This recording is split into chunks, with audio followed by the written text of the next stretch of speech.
好，大家好，咱们继续共同来欣赏学习加藤自然解说的第20局棋。这盘棋是1977年，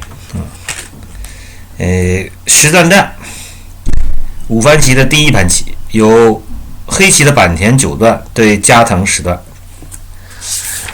到了70年代的时候，坂田呢，大好坂田就已经是走下坡路了啊。那个时候可以说，像加藤这些新生代啊，对他的冲击是很大的。所以咱们上次那盘棋就可以看到，坂田居然下模仿棋，那就证明那个时候他已经不是十分的自信了，是吧？否则的话，跟这个下手还要下模仿棋，这就不太正常。而且那盘棋呢，明明是自己的优势，也拿不下来。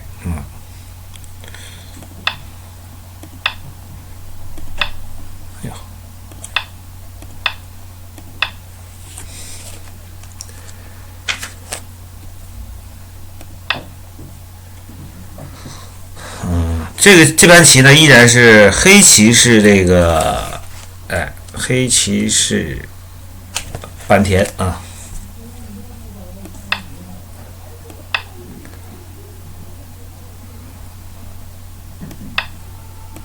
这手的反挂是非常不常见的，在现代的这个布局理论里面，几乎是看不到这手棋。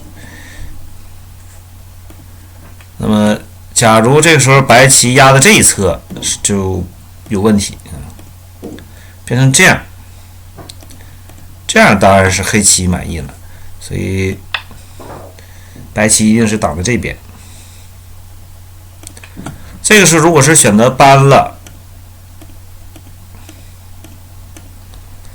走成这样，加藤说呢，这个棋依然是白棋有利的局面。也就是说，这颗子啊，跑出来的意义不大。实战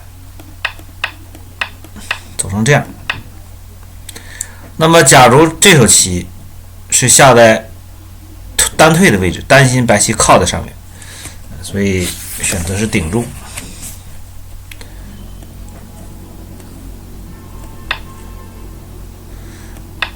这个搬粘也是很有必要的，这样留给对方一个点。如果这个时候白棋选择护角呢，再来夹击，这里依然是有这个，所以实战呢就是单挂。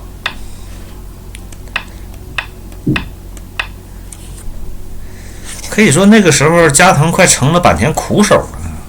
那坂田最早的苦手是谁呢？应该是大竹英雄。当然包括林海峰了，林海峰是更早期的了，那个时候还算是一个争斗的状态，但是到了大陆英雄呢，就是碾压状态了。下成这样呢，也是黑棋不是很有利的，所以黑棋没有这么下，黑棋选择是变了一个。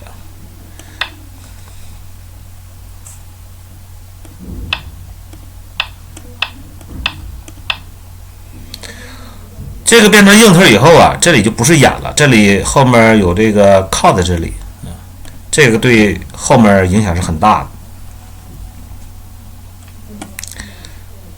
下手棋白棋是走的这个封锁，那么加藤说这个棋他应该下在这里，实战，他给了一个走在这里，后续是什么样的？大概是这样。然后再来封锁，封锁以后呢，这里面其实黑棋还是差一手棋，因为这个地方啊有单靠，这里面会被搜刮得很惨，所以这个棋还需要补。实战呢变成这样以后啊，白棋黑棋继续往外跑。假如这个时候跟着硬，那黑棋就做出一个好形状。所以呢，实战是小尖了一个。到目前为止呢，这个证明了这个双飞燕呢，在这种局面下并不成功。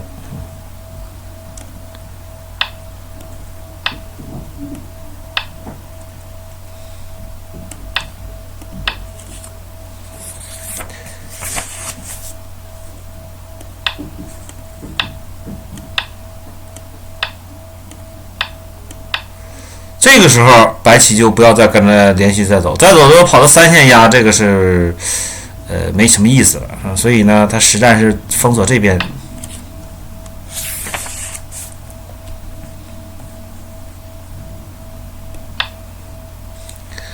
这手棋的拖呀，适应手，再来断，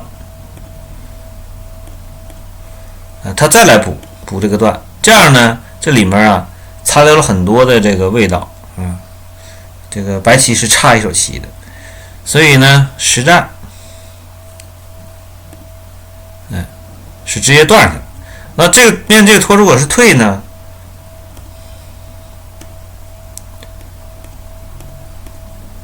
这里面还存在一个活角的可能啊，也不好。所以实战干脆就没应啊。加藤这里也体现出了实力啊。真是很强。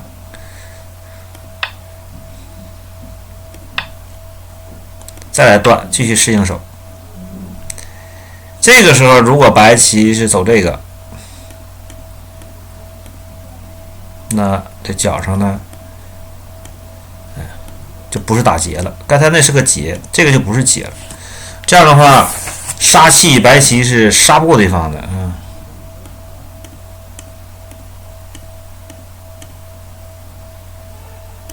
就这样简单收气就不行了，所以白棋选择断在这边，真是强硬啊！这棋下很强硬。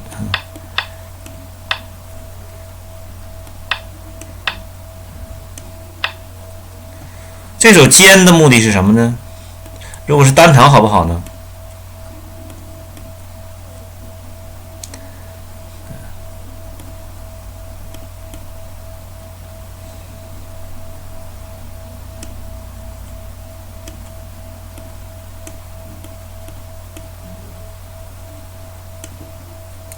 像这样，这样的话呀，其实跟实战区别不是很大啊。实战也是类似这样一个棋型，都可以吧。实战黑棋走这个，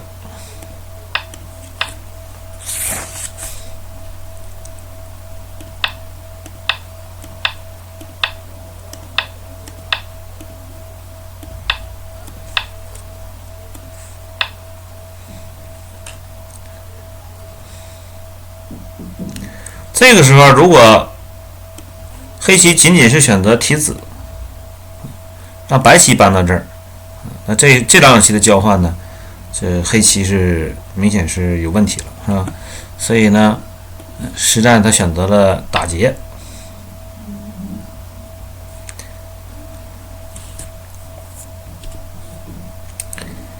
打劫。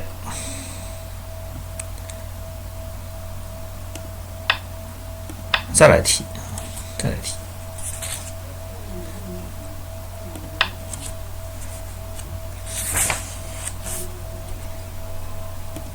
在他靠的时候啊，加藤再来拖这个。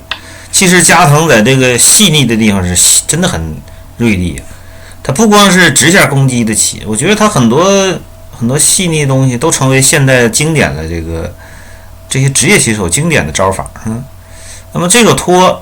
他要干什么呢？假如你碰，你搬了，他再来这样，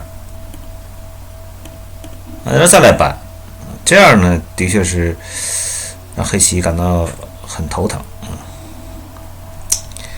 所以呢，实战他选择的是单场，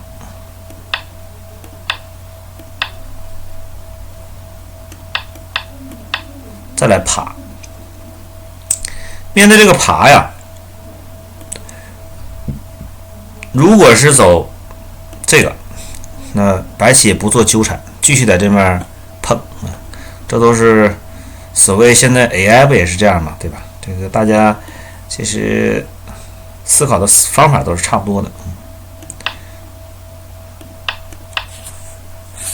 夹住，这个是比较强的下法。这个时候，白棋也是来碰。如果这个时候黑棋选择长，这是咱们上次讲类似，碰的时候长一个总是安全策，但是呢，这个时候啊，会下成这样。这是一毛不拔的下法啊，这一尖，这个棋就不行了啊，这样不行，这黑棋明显的要出事儿。那这手棋如果不下顶呢？就如同实战，那实战是走的什么呢？实战走的是虎这个，虎这个。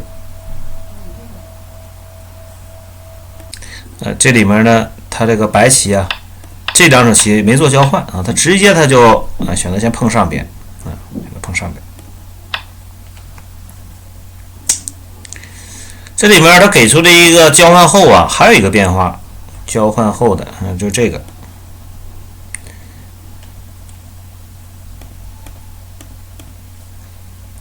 然后来断一个啊，粘这个。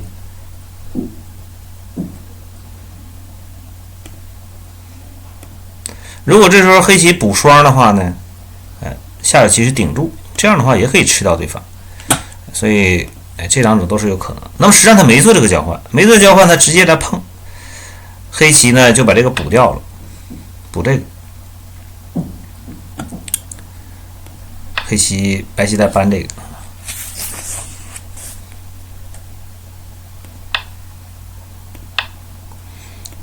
这个最后还是走了是吧？变成这样，你这个书印刷是很有问题，它一会儿有一会儿没有啊。这个并不是我摆的时候出的问题啊，但这个都并不是很重要了。咱们现在继续往后看它后续的变化。这里面呢，它也给了一个变化，就是说，它如果不扳，咱们常见的还有这个夹的手段，夹会形成大体这样。这个时候，这局部来说，当然白棋得利了，但是黑棋会跑这儿来引争来，然后再来断，这样下。这样下，白棋略感到有些风险比较大，是吧？所以他实战他就是这么来，他觉得已经很满意了。这个时候黑棋来尖一个，这个是要干什么呢？这是要干什么呢？假如这个时候啊，白棋随手一打，他就要断在里边，他要断里边。这个断呢还是挺有严厉的。如果你这么吃，这个简单吃呢，他就在这边封住，然后这边一震。这个要攻起来，这个不行。如果不做这个交换，尖和这个交换啊，那就完全不同了。假如说没走这手棋，直接来断，那白棋就可以从下面打吃，从上面盖住，这个是非常这个严厉的手段。我记得好像是上盘棋吧，好像也是有个类似这样的棋形，是吧？这个棋形是非常重要的，就是拒绝平庸的下法，这最强烈的下法就是这样的走法，是吧？但很多职业棋手当中对局现在基本上都采用类似于这种下法居多。局部来看呢，这个棋对杀，就是白棋啊是稍有风险，但是白棋这里面单力是金，这样的话你走这个，我再来点入，哇，这个棋很好，是吧？就非常实用的一个棋形。现在有了这个交换，那结果就完全不同了。要再想这么来，你比如说这挡住了，我再来断，这个就没那个了，就变成这样。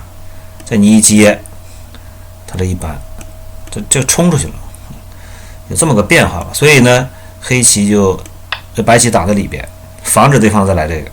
黑棋来夹，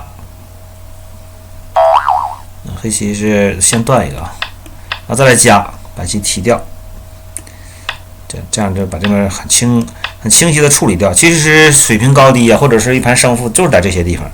就像这个来了，对方过来这个捣乱，你能不能处理好？白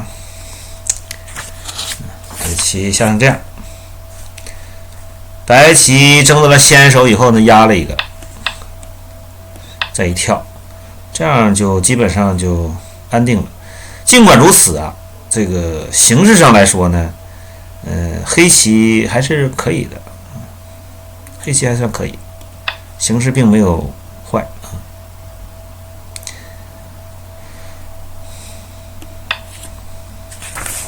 这手棋的飞，加藤说呢，应该是再宽一路好一点啊。下一手棋，这手尖是好棋，尖呢就是为了在这里争个先，争个先。当然，这个时候黑棋来尖冲。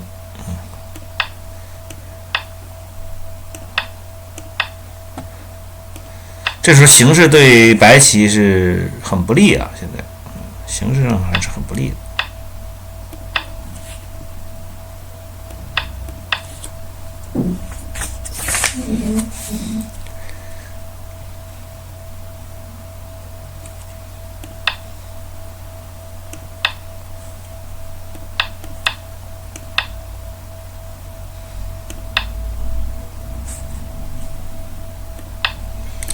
不过这里面呢，由于这两手的借用啊，这讲损失并不是特别的大。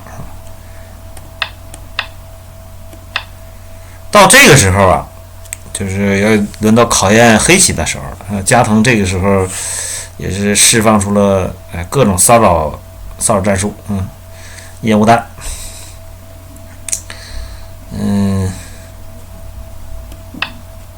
当对方搬的时候，加藤说这个棋啊。这个棋它就打出来才是正确的，打出来，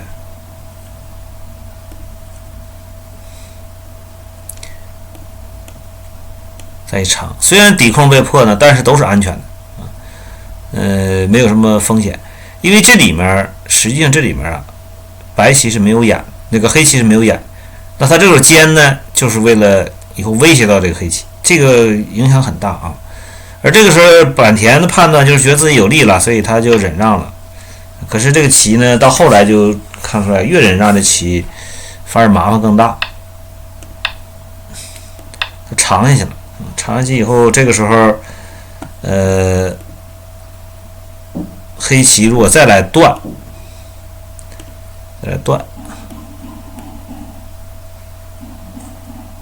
那白棋靠这个把他眼破掉。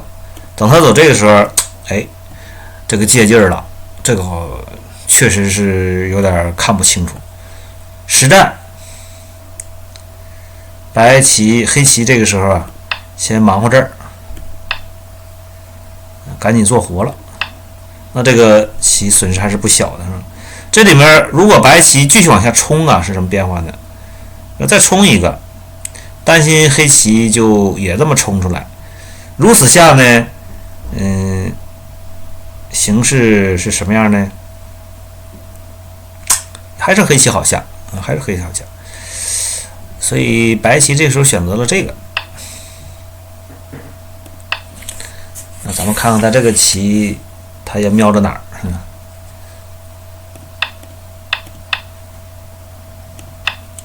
这都是他的先手了。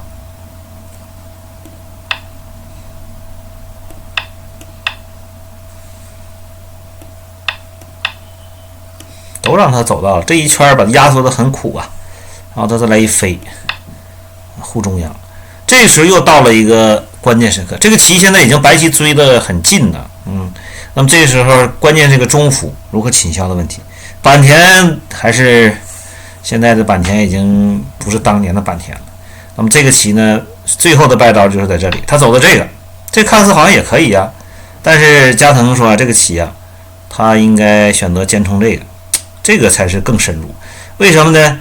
这个棋如果你退，看似好像我是可以分断它，但是呢，它再来尖，你冲，像成这样，然后他这个是先手，他居然可以回家，回家了，这个棋就成功了啊，所以这还厚实啊，所以这个棋呢，这个下的有问题了。这白棋黑棋要连回，再一打住，形势已经逆转啊！这时候已经要逆转了。再来点一个，这都意义不大了。再来一吃，那么下到这儿呢，就180手了，咱们就不往后摆了。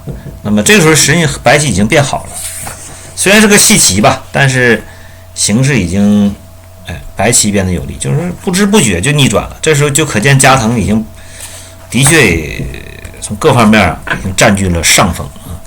好吧，这就是咱们今天的这盘棋，谢谢大家观看。